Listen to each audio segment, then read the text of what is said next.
Great, thank you very much.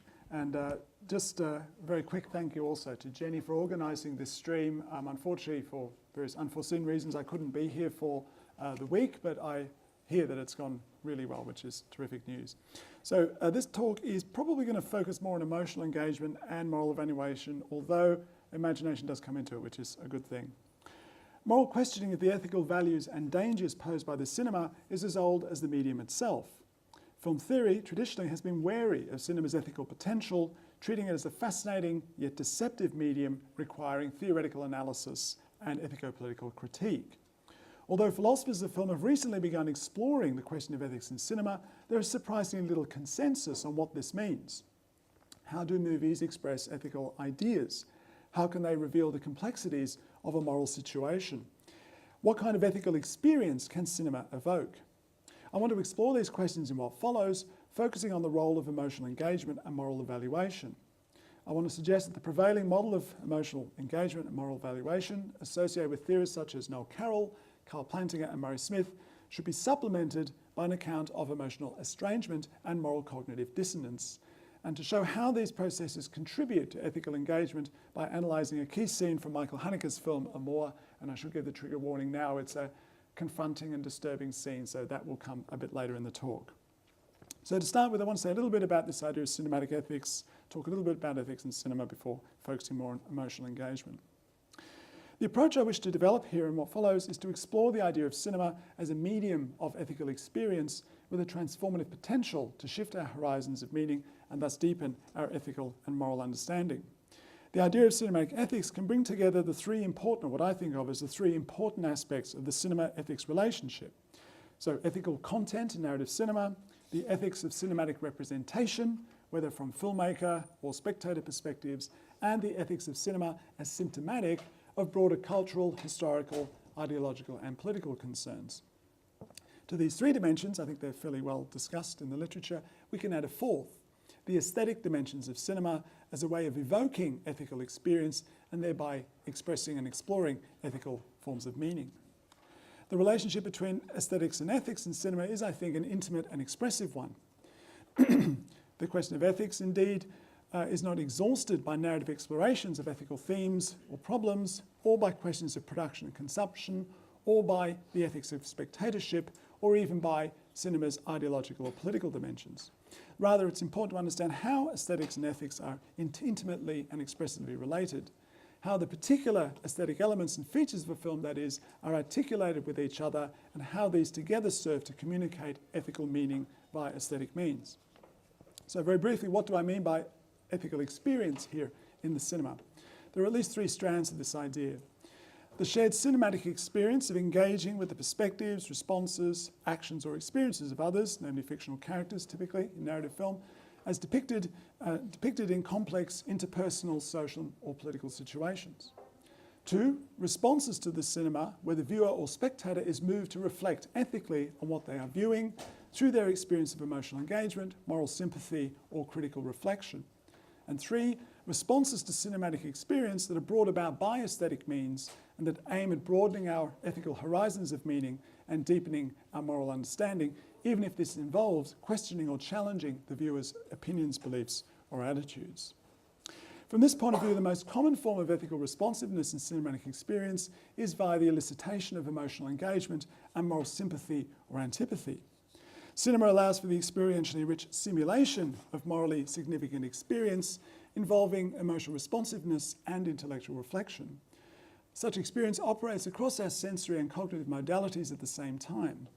It combines phenomenologically dense or complex forms of aesthetic response to images with psychologically grounded, culturally contextualized, and historically shared forms of individual and communal engagement. Perception, imagination, and emotional engagement work together in our immersive and reflective experience of movies, all of which contribute to cinema's power and potential to serve as a medium of ethical experience. So now I want to turn to a very brief sketch of how this process works and look at some of the competing theories that aim to account for it. So here I want to focus on emotional engagement and moral allegiance. How does our complex emotional engagement with characters in cinema work? Film viewers frequently describe their enjoyment of narrative film as a matter of identifying with the characters. Films that elicit such identification, we are told, are absorbing and moving for many viewers. Films that do not are unengaging or dull. One of the common criticisms of the recent Malick films, for example, is I just can't relate to the characters. They're just not, I can't identify, they're too sketchy, and so on.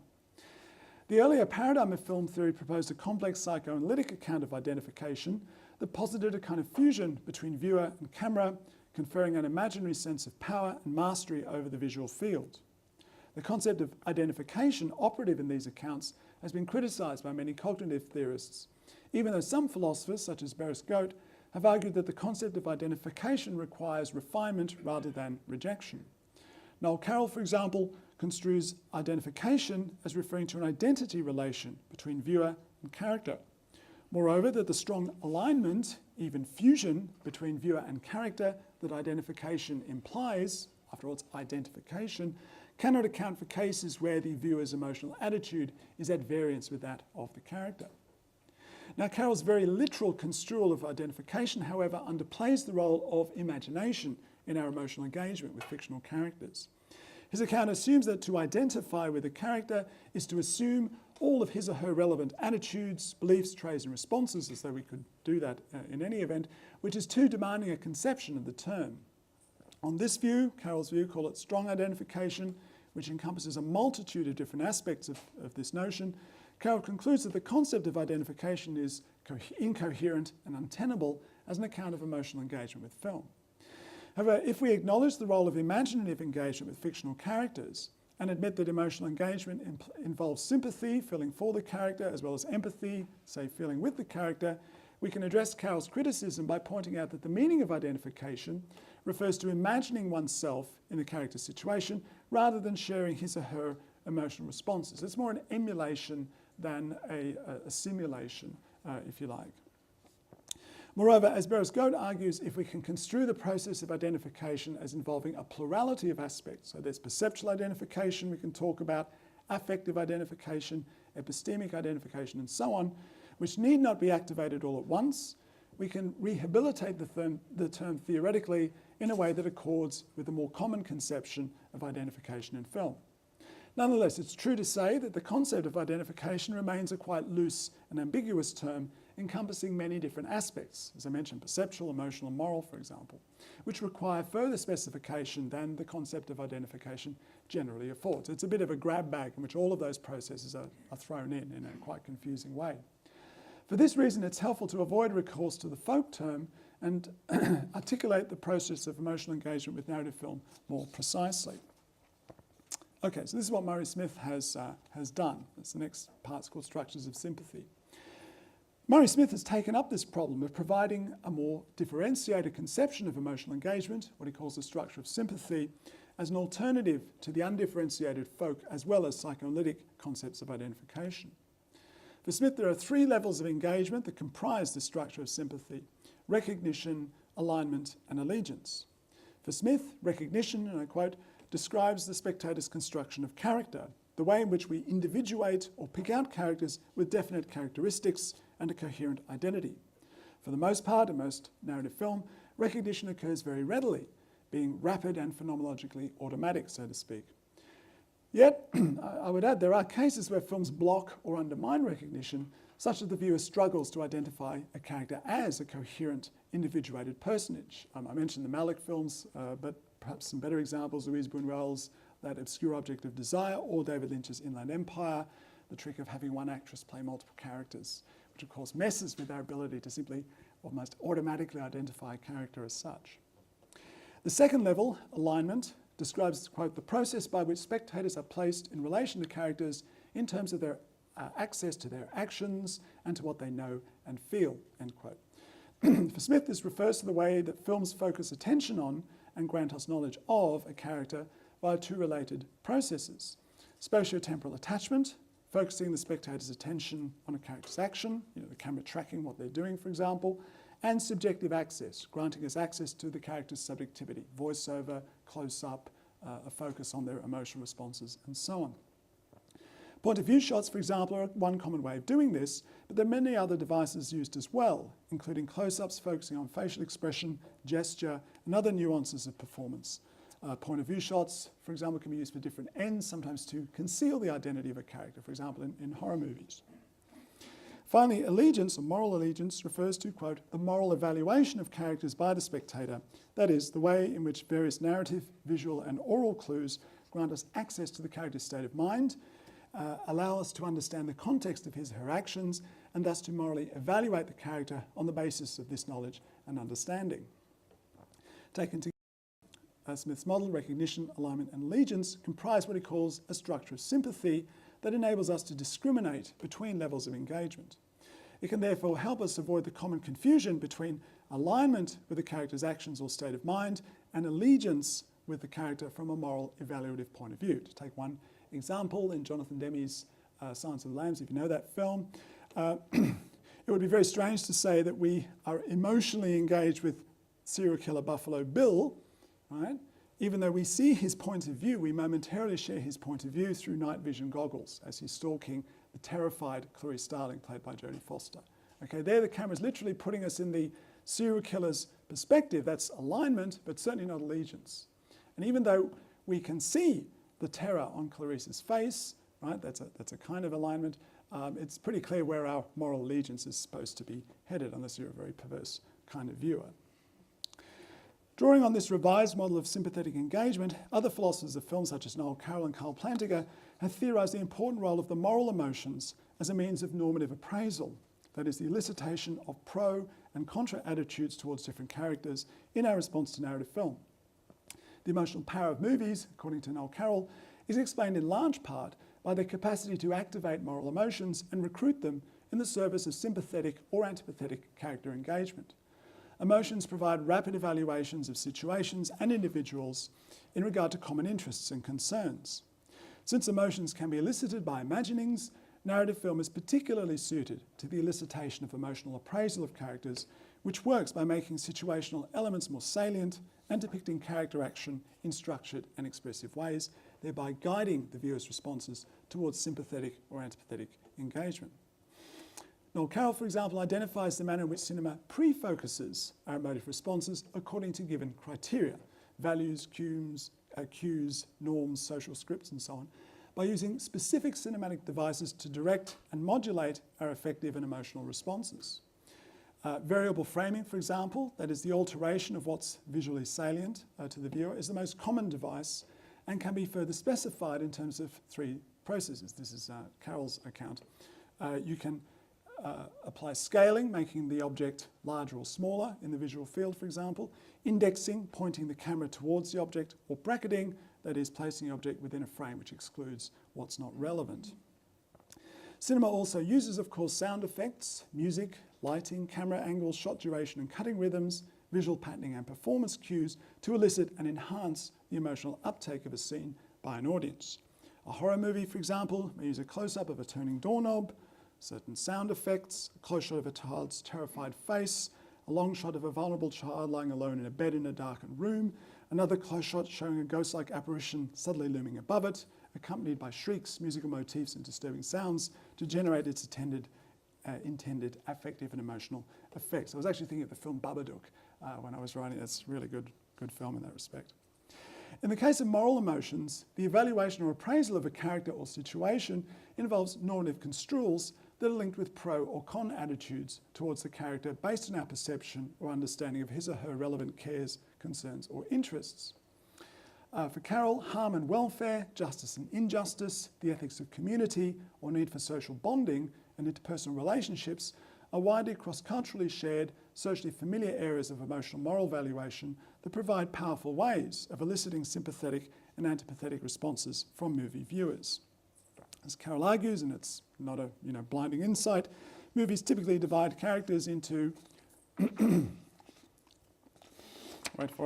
into emotionally engaging, morally admirable protagonists and emotionally repellent, morally detestable protagonists.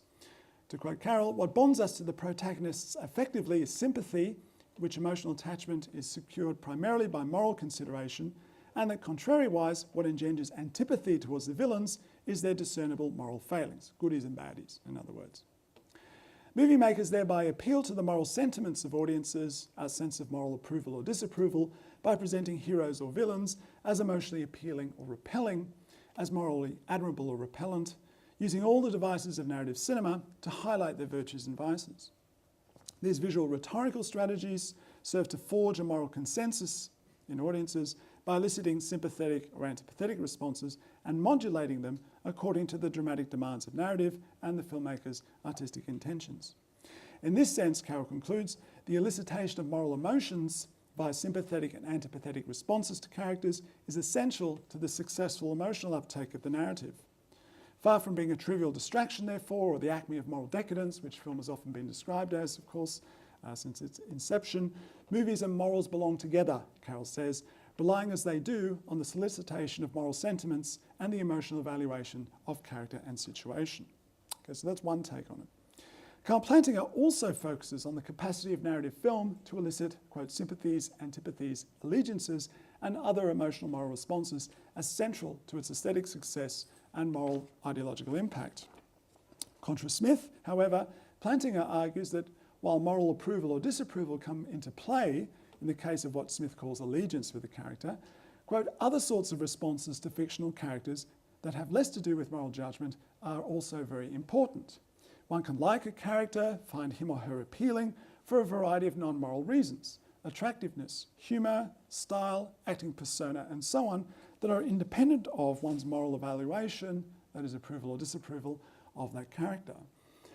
Plantinga also develops a typology of responses from strong allegiance or antipathy to milder forms of approval and disapproval, including indifference, in order to account for the range of emotionally engaged responses elicited by narrative films. So it's not simply a black and white pro and con kind of model. It's much more of a spectrum type of phenomenon.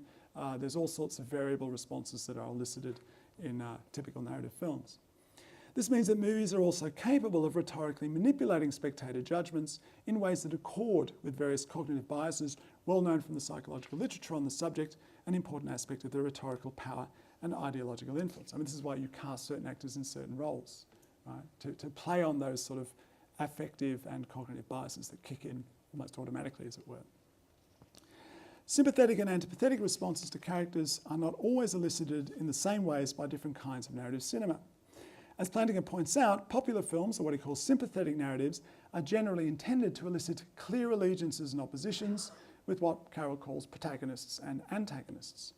Complex dramas such as network narratives, which have a lot of intersecting narrative lines, none of which is central or dominant, think of Robert Altman's Shortcuts or Iñárritu's film Babel, tend to discourage clear-cut allegiances and work with a more ambiguous set of sympathies and antipathies, often prompting shifts in spectator allegiances or oppositions as the narrative unfolds. By the way, this is something that I think the longer form of TV serial does incredibly effectively. If you think about, The Sopranos, Mad Men, House of Cards, etc., etc., there's an enormous scope now for developing these allegiances and shifting them throughout the course of various seasons and so on. Sympathetic narratives, whether clear or ambiguous, all tend to encourage close involvement or engagement with characters and use a variety of devices and techniques to elicit strong forms of emotional moral evaluation. Narrative structuring, character focus, clear demarcation between the virtuous characters and the less appealing ones, and so on. By contrast, what Plantinga calls distance narratives are often found in modernist or so-called art house cinema, tend to eschew closeness in favour of a distanced, detached or ironic stance, one that discourages, and I quote, discourages sympathetic attachment to character. His analysis focuses, however, on sympathetic narratives and the manner in which different kinds of emotional engagement can be elicited, from the mild to the strong, with a rhetorical power to influence spectators' moral judgments. For these reasons, of course, film theory has long been critical of the medium's potential for moral ideological manipulation, offering various critical theories to account for these effects, psychoanalytic and so on. While certain filmic traditions, on the other hand, think of modernist cinema, art cinema, have developed that block or attenuate close emotional engagement in favour of more distanced, reflexive or ambiguous forms of narrative presentation, the kind of Brechtian tradition in cinema, for example. Now, Carroll's and Plantinga's approaches both centre on sympathetic narratives, a popular film, namely those that solicit strong forms of emotional engagement with correspondingly unambiguous forms of moral allegiance. it's clear that emotional engagement is closely linked with moral allegiance, even though these do not always correspond with each other. Moreover, as Plantinga points out, there can be sympathetic forms of engagement with characters that are not moral or even amoral in character. If I sympathise with the plight of Jules, played by Samuel L. Jackson, and Vincent, played by John Travolta in Tarantino's Pulp Fiction, when the poor young black guy in the car gets shot, sympathising with Jules and Vincent, works in the context of the film, but it's not exactly what you call a morally admirable kind of response to a pretty ghastly situation. And there can be forms of moral allegiance that are not always accompanied by positive emotional engagement. Plantinga has a nice example from a Coen brothers film, A Serious Man, from 2009, where the central character, Larry Gopnik, is a nice but annoying middle-aged college professor, bet you don't know any of those, who has many problems with passivity and faces his many problems with passivity and confusion, yet who somehow elicits sympathy while not being particularly likeable. That's the point. He's a deeply annoying character, yet one kind of sympathises. It's quite an interesting exercise in that respect. As remarked, we can like or dislike characters for all sorts of reasons without being committed to a particular kind of moral allegiance towards them. At the same time, as Plantinga points out, this leaves open the possibility of manipulating moral judgment given our propensity to confuse moral and non-moral judgments as evinced by the prevalence of various cognitive biases. A good-looking actor, character is somehow perceived to be more morally virtuous than a repellent-looking one, for example. Nonetheless, for both Carroll and Plantinga, emotional engagement plays an important role in prompting viewers towards sympathetic and antipathetic responses, which in turn leads us to favour certain forms of moral approval or disapproval of character actions. The relationship between emotional response and moral evaluation within sympathetic narratives is assumed to be coherent and synergistic. It involves the effective emotional priming of spectators towards certain intended forms of response, relying heavily on various kinds of affective or cognitive shorthand responses. So kind of typical emotional cues, emotional scripts, paradigm scenarios, cognitive biases and the like. So I might call this model in general the emotional engagement moral allegiance model of spectator response that is common to many popular movies, what Plantinga calls sympathetic narratives. It's a model that assumes a typical coherence or synergy between emotional response and moral evaluation, which amounts to an aesthetic confirmation of what we already know from from a normative perspective. As I want to go on and discuss, however, not all ethical experience in narrative film works this way, nor do all forms of narrative cinema adhere to the emotional response moral allegiance model, such as, for example, what Plantinga calls distance narratives, one of which I will discuss presently, namely the Hanukkah scene. So before I do that, let me just outline a few problems, as I see it, with this model of emotional engagement / moral allegiance developed by Plantinga and Carroll. There are a number of problems, however, that arise with this model of an alignment or consonance between emotional engagement and moral allegiance, even though there is no doubt that for many narrative films at least, one can readily point to intended alignment. The first problem is that this model tends to assume a close consonance between emotional engagement and moral evaluation. Engaging emotionally with appealing characters who elicit sympathetic responses is typically aligned with moral approval. Engaging emotionally with repellent characters who elicit antipathetic responses is, in turn, typically aligned with moral disapproval.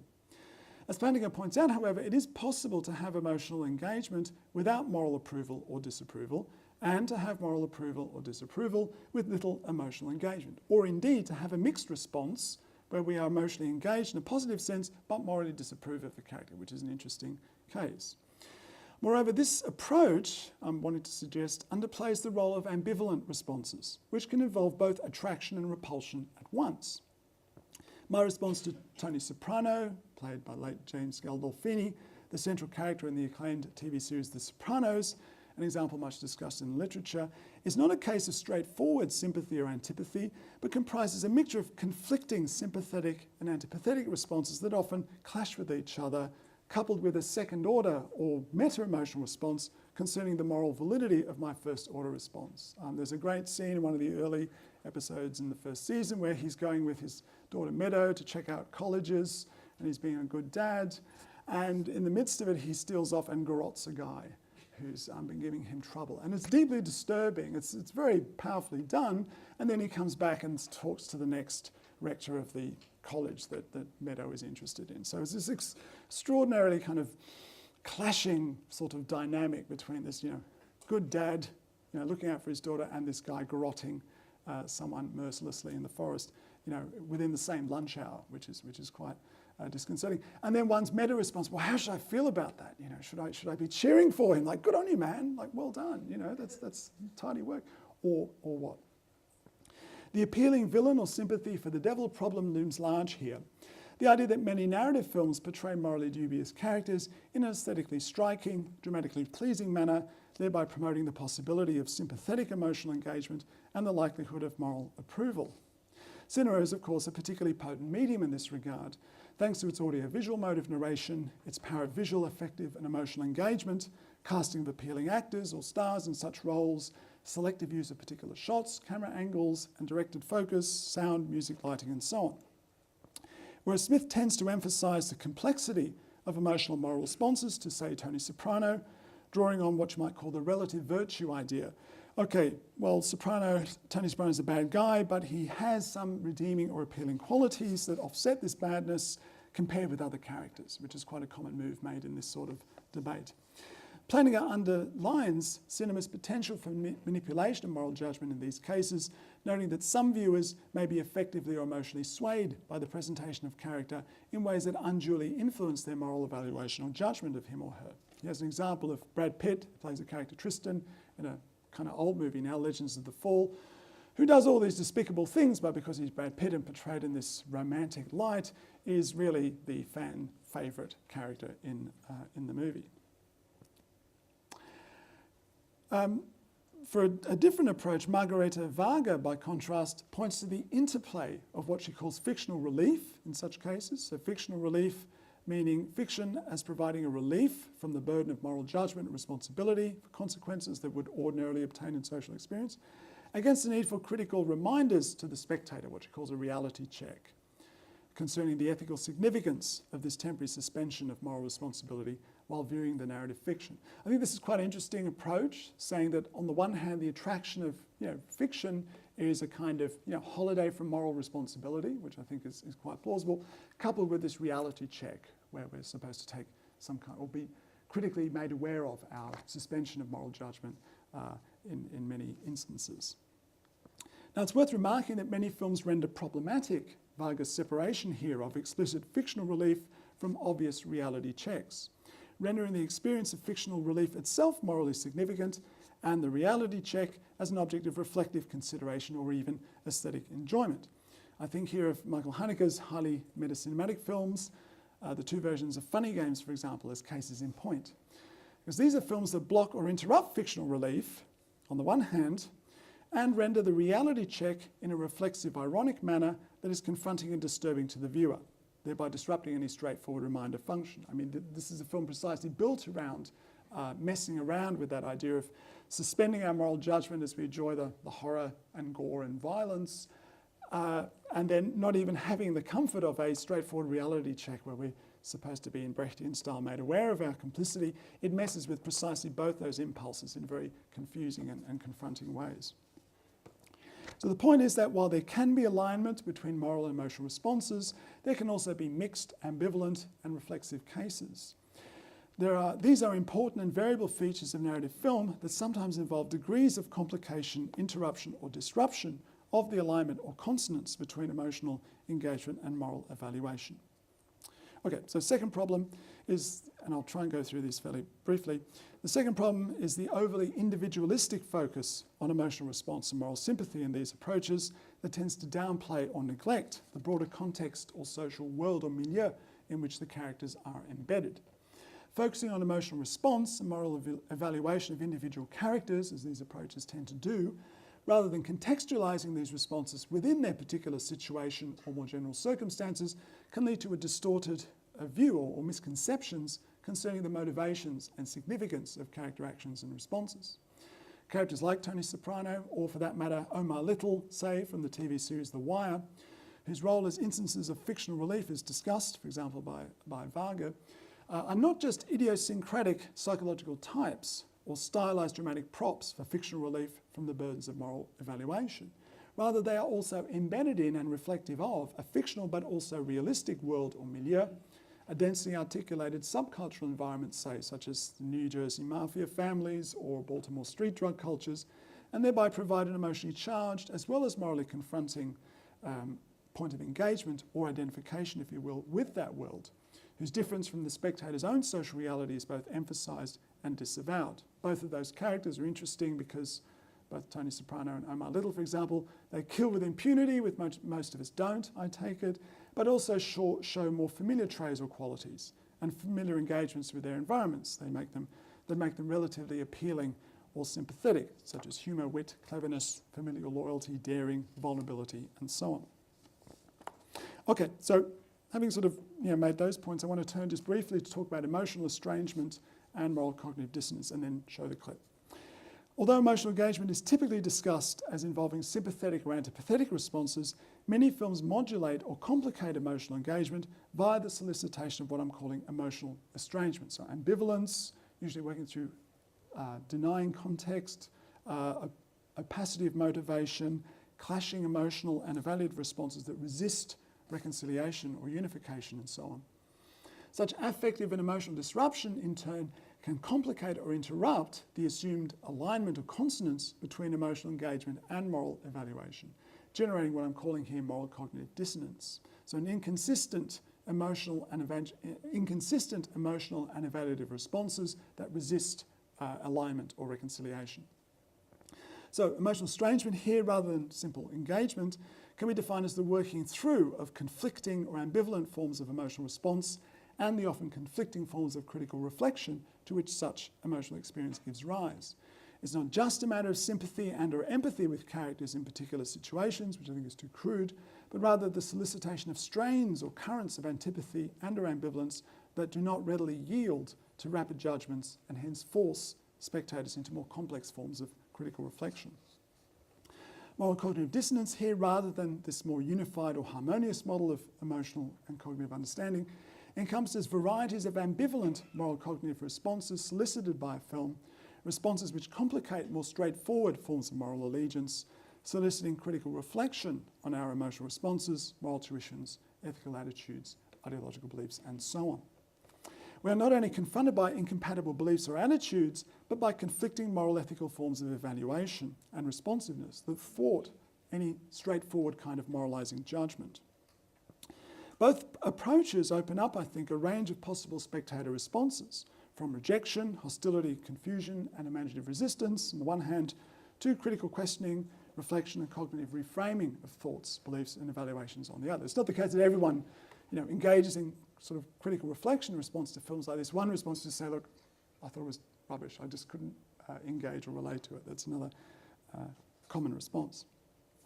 Such films, while Plantinga are described as distance narratives, evoke a movement from affect emotion to concept reflection and back again in a kind of feedback loop that then modulates during the course of the narrative, forcing the viewer to then reframe his or her responses in light of his or her experience of emotional estrangement and moral cognitive dissonance. These are aesthetic strategies that prompt an ethical experience of uncertainty and questioning, of critical reflection and re-evaluation of what we've seen. Such experiences, I suggest, have the potential, moreover, to enhance our receptivity to complexity, particularity and ambiguity in moral situations. And as an example of this, I just want to show this clip from Michael Haneke and then just...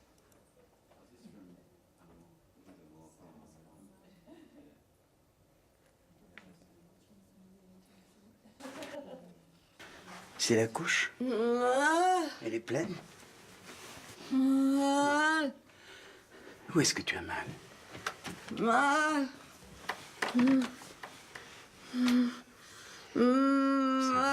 Ça va. Je suis là. Tout va bien.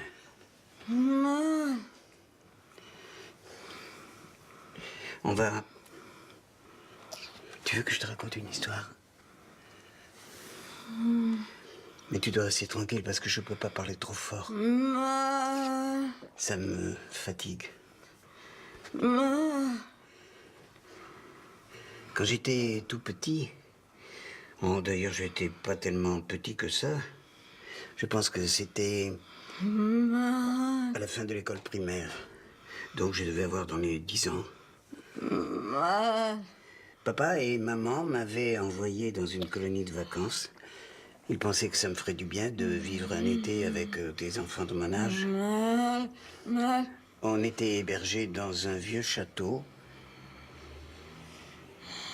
au milieu des forêts. Je crois que c'était en Auvergne. Non, je ne sais plus. En tout cas, c'était le contraire de ce que j'avais imaginé. Nous devions nous lever à 6 heures du matin et plonger dans un lac. C'était un petit lac à côté du château. Il était alimenté par un ruisseau de montagne glaciale. On devait y entrer en courant, en rang par deux. Tu sais que je n'ai jamais été très sportif. Il y avait tout un programme établi pour nous maintenir en mouvement toute la journée. Vraisemblablement afin d'étouffer dans l'œuf d'éventuelles pulsions pubertaires. Mais le pire, c'était la nourriture. Le 3e jour de notre arrivée, au repas du midi, il y a eu du riz au lait. Je déteste le riz au lait. Nous étions assis autour de longues tables dans une salle immense. Je ne voulais pas manger de ce machin. Et un éducateur m'a dit si tu ne finis pas ton assiette, tu ne sors pas d'ici.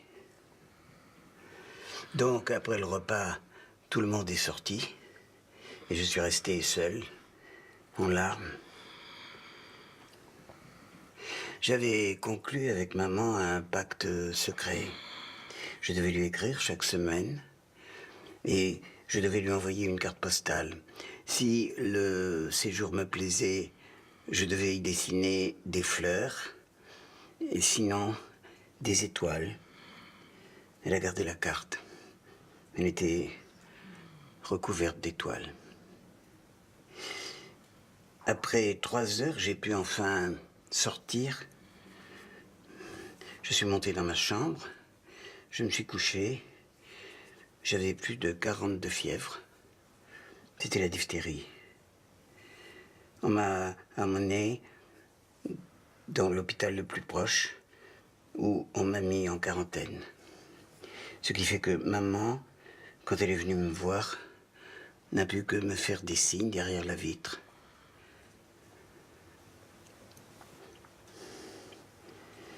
Un jour, je n'ai plus retrouvé cette carte. C'est dommage.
All right, so thanks for bearing with me there.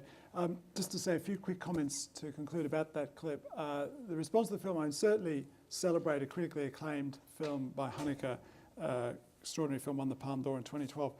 But the response to the film, in terms of its depiction of euthanasia, has been very interesting. It's been hailed as a powerful argument in favour of euthanasia. Thomas Wartenberg has made this claim, and other critics have criticised for precisely the same reason. Oh, it's this advert for euthanasia, to quote one critic, based on these dangerous social fallacies. So, critics have polarised around whether it's an argument sort of promoting a certain kind of stance towards euthanasia or one that we ought to be, critical of. What interests me about a film like this is that I find it extraordinarily hard to make either of those claims.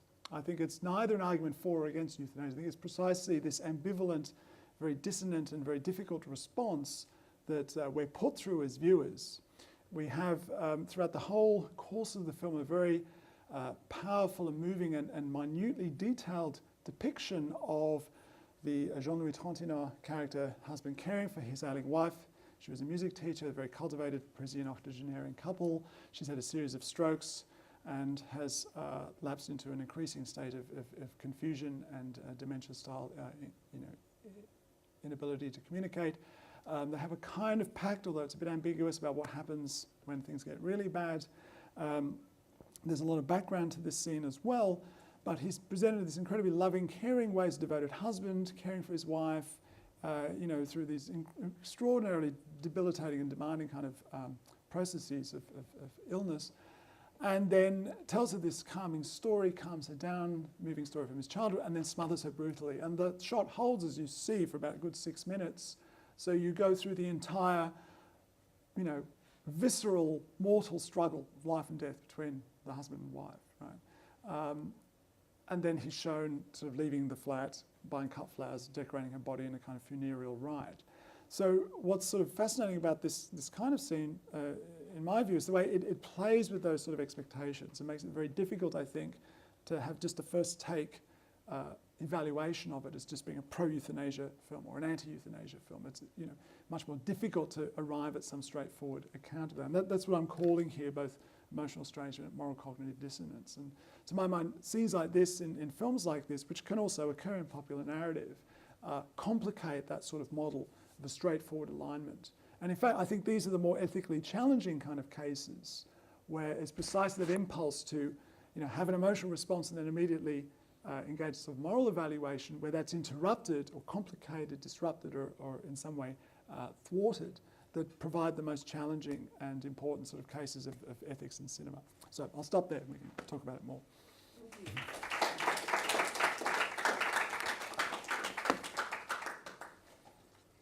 We've got about 7 or 8 minutes for questions. So I'm going to take some questions. I'm just going to take them in order, but I'll ask people to keep the questions and the responses brief so that we can, move on to the next paper, and hopefully you can talk about it later in class.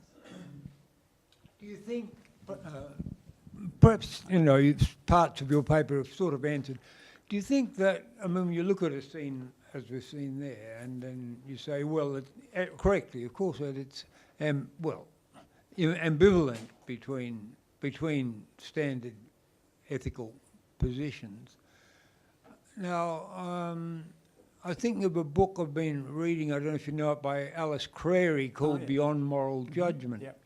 Now, I think if you were to ally what you're doing with the sort of conceptual work she is, you get the idea that what you're getting there are examples of not so much just another way of getting examples from which you might then do standard judgmental moral theory, but you're starting to see a real alternative of moral, what she's calling moral thinking. A bit of it is, in my view, a bit after Arendt and so on. Right. So I just sort of throw that out, whether there's a sort of, you might say, a moderate or modest claim for the cinema and ethics, that part of which you've been making correctly, but there's also a stronger claim that wouldn't be just for cinema, but for cinema as an example of the arts, as not so much being non-moral as some would think, but an alternative Yes. kind of moral thinking. Yeah, no, that's a great comment, Max.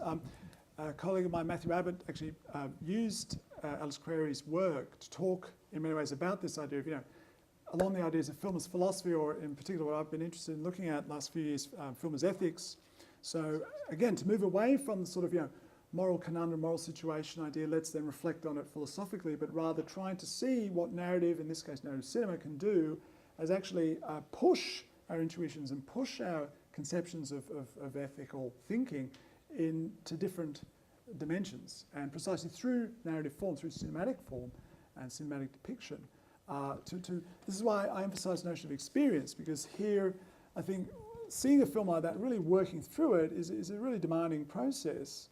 And I think what one is forced to do is to engage with it as a kind of moral thinking that is really refusing to say, like, you think this is a straightforward moral, we can give utilitarian arguments or principled Kantian argument, whatever. No, this is a much more complex moral case, a kind of moral particularism pushed really far, where the experiential complexity of the moral situation doesn't allow us to fall back onto, some people do, and I think some people are tempted by a straightforward response, but I'm sceptical about that. I think it's very hard to mount a case to say, this is a pro-euthanasia film.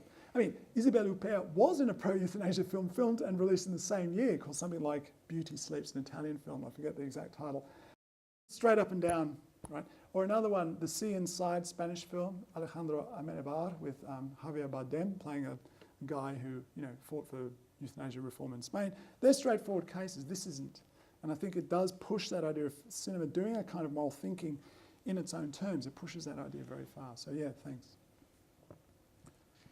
Robert, I just want to bring you back, if I can, to your discussion of Smith and Plantinga and Carroll, and your use of it later. It seems to me that something that's missing in all these accounts is desire. Yeah, right. And that a lot of our alignments, which are messed around with in Haneke, as they are in many other films, are really, we align with the desires of the protagonist. So I may not approve of them, I may not see the world entirely as they see the world, but I'm really aligned when I want what they want. Yeah. And as I was watching Haneke's film more, I started to get estranged when I stopped wanting what he wanted. Rather than feeling what he's feeling. And that's part of the trick, if I can put it that way.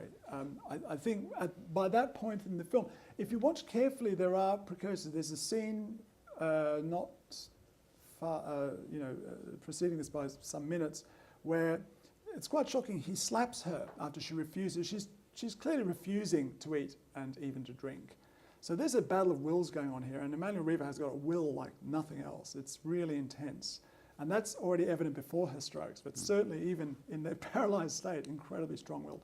So this has been a struggle. So on the one hand, it's the genre of the caring, the melodrama kind of, domestic melodrama kind of scenario. But if you look carefully, there's moments of underlying aggression and ambivalence that are really quite marked.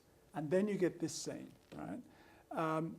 So, it is messing around with the expectations and your desire for wanting it to go well, and the daughter, Isabelle Huppert, is positioned in this quite unsympathetic light. But then when you revise, and I think these are films that force revision, so you need to see them all at once, so to speak. You realise that what initially seemed to be this unsympathetic portrayal, she's just interested in real estate, doesn't care about that. No, the couple are so, I've got an article on this film, but to me it seems like the couple, this bourgeois couple, is so protective of their intimate sphere of personal autonomy that they would rather just end it all than let others in. And there's this whole motif of intrusion, the pigeons, the door being bashed in the middle, etc. There's a whole visual motif throughout the film about intrusion into this private domestic bourgeois sphere, which they would defend even to the point of that, rather than allow, so to speak, others in. So it's a kind of film that messes with your desires for this or that outcome, or this or that, scenario to unfold, but very cleverly lures you in and then kind of, turns the tables. And I think that's part of the sort of, dissonance that it's trying to generate. And kind of part of the effect of that, I think, is to force a reframing as much as possible of what we've seen.